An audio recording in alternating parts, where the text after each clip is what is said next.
Hey everyone, welcome to our channel, and in this video I'm going to show you how to send files on Viber. So first you just need to open your Viber application.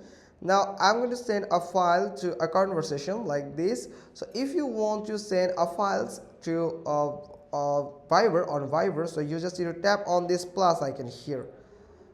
Now you will find this file option here, so you can just tap on it and you can just select a file from your file manager. So from here you can just select any file or any photo, so you can send that photo or video as file to this conversation. So also you can just select it from the gallery, or it could be any type of document or video or image also. So you can just select any photo like this and tap on done button here and tap on this send button, and here you can see it is just sending that photo as the file on this conversation. So that's how you can just send files on Viber. Hope you got this. If so, then give it a thumbs up, leave a comment below, and thanks for watching. Till next time.